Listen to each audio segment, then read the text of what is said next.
అద్భుతం బయట ఈ వారు చాలా ఇంట్లో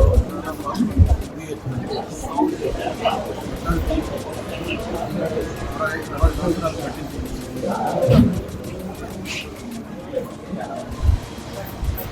ఈరోజు ఈ కార్యక్రమాలు ఏర్పాటు చేశారు కదండి, ఇది తలసీమియా బాధితుల కోసం రక్తదాన శిబిరం ఏర్పాటు చేశారు. ఇట్లాంటి కార్యక్రమం ఇది చాలా మొట్టమొదటిసారి అనుకుంటే చాలా భారీ స్థాయిలో చేస్తున్నారు కదా, దీని మీద మీ అభిప్రాయం ఏంటి? చాలా ఈ కార్యక్రమానికి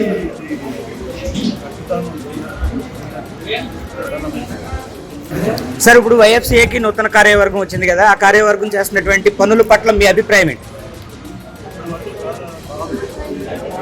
మీరు సంతృప్తి వ్యక్తం చేస్తున్నారా? Thank you sir.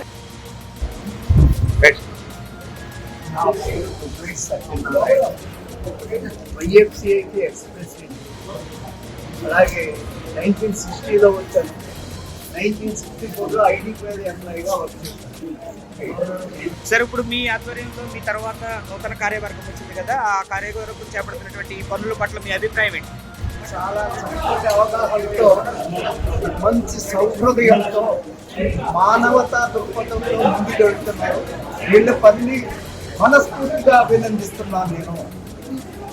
సార్, మీరు గతంలో తలసీమియా సెంటర్ని సందర్శించినప్పుడు మీరు బ్లడ్ బ్యాంక్ పెట్టాలని ఆ రోజు అక్కడ మీరు అనౌన్స్ చేశారు కదా, ఆ పని ఈరోజు జరుగుతుంది కదా, దాని పట్ల మీ అభిప్రాయం ఏంటి? నిజంగా చాలా ఆనందంగా ఉంది. ఆ రోజున హాస్పిటల్కి వెళ్ళినప్పుడు అక్కడ చాలా బాధాకర విషయం హాస్పిటల్లో చూసింది. ఈ రోజున ఇక్కడ ఇంత చక్కటి అవగాహనతో ఈ కార్యక్రమం చేస్తున్నందుకు నేను మనస్ఫూర్తిగా ఈ కమిటీని అభినందిస్తున్నాను. Thank you.